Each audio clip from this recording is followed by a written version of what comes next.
there's a reason why men with half your intelligence pass you in life. It's not because of superior insight, deeper wisdom, clear vision. It's because their lack of intelligence allows them to move without hesitation. The hesitation that you call sophisticated. They do not collapse under the weight of analysis. They act before they understand. And because action creates momentum faster than understanding, they gain an advantage you cannot intellectualize your way into. You're not losing due to lack of intelligence. You're losing because your intelligence works against you when it's not paired with decisive movement. Your simulation becomes cages, your caution becomes self-sabotage, your ability to forecast risk becomes the very reason you never expose yourself to reward. Meanwhile, the man who barely thinks simply moves. He gathers data from reality, not imagination. He adjusts through contact, not theory.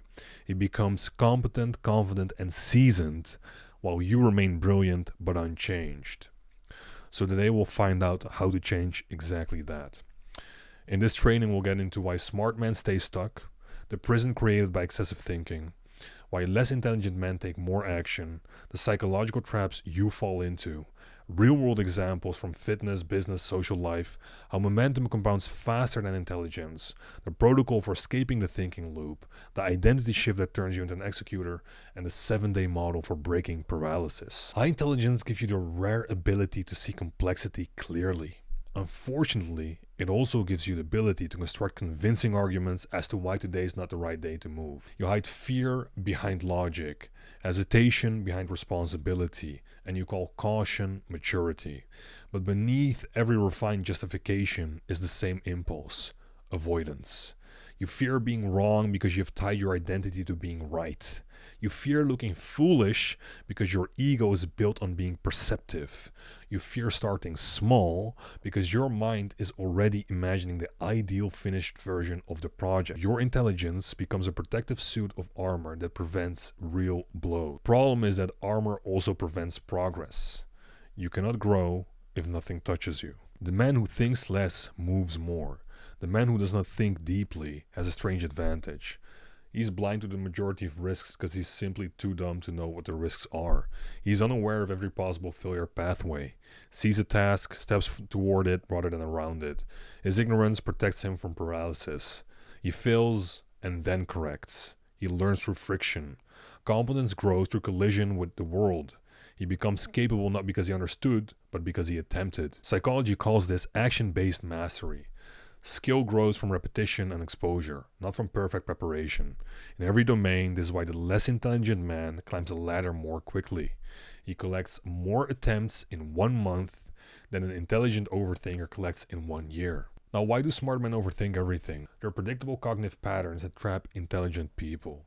Loss aversion makes you imagine failure so vividly that success feels almost impossible. Overfitting makes you believe you need the perfect plan before you take any step. Identity protection makes you fear being seen as inexperienced or unpolished. Perfectionism convinces you that nothing is ready to release. These traps are not signs of weakness. They're a sign of potential that has been misdirected. Your intelligence is not the enemy. Its current orientation is. Action creates reality faster than understanding. Real life has one law that overrides all theory.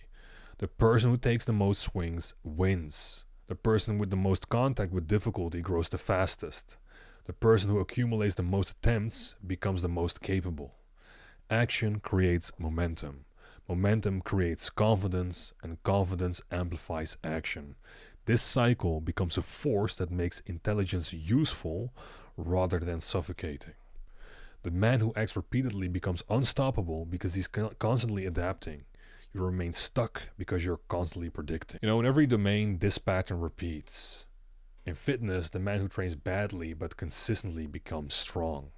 The intelligent man spends months studying optimal programming, science-based lifting, and never generates enough intensity to change. Because he's too busy thinking about the thing instead of doing the thing. In business, the average thinker launches, sells, adjusts, and improves. The intelligent thinker models scenarios endlessly and never enters the arena because he's paralyzed by potential risk. In social life, the simple man approaches and learns through rejection. The intelligent man studies communication theory while his confidence decays. He's reading these books on how to approach, while the other guy's just approaching and learning what not to do and what to do. In creativity, the unpolished creator posts hundreds of imperfect videos and improves through volume.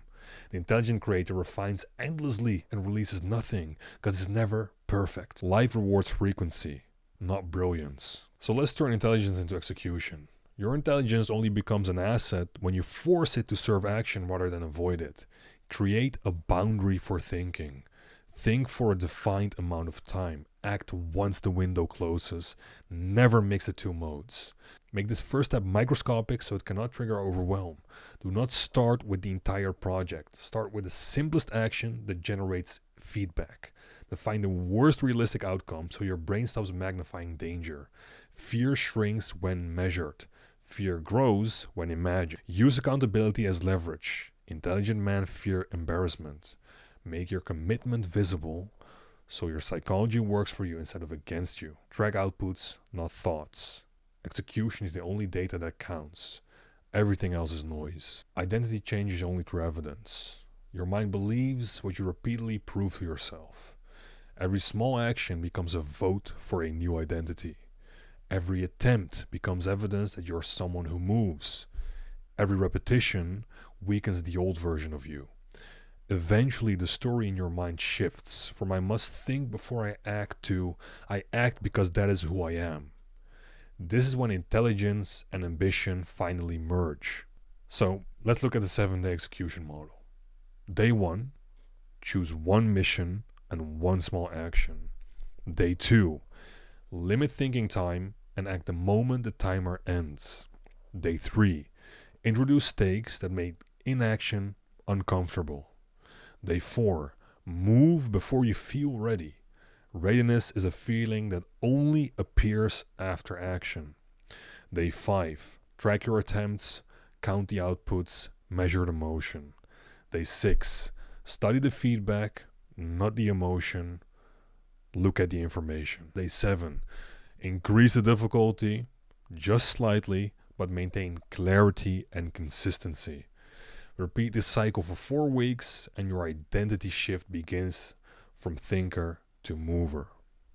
And summarize, suspend thinking after a set amount of time and move.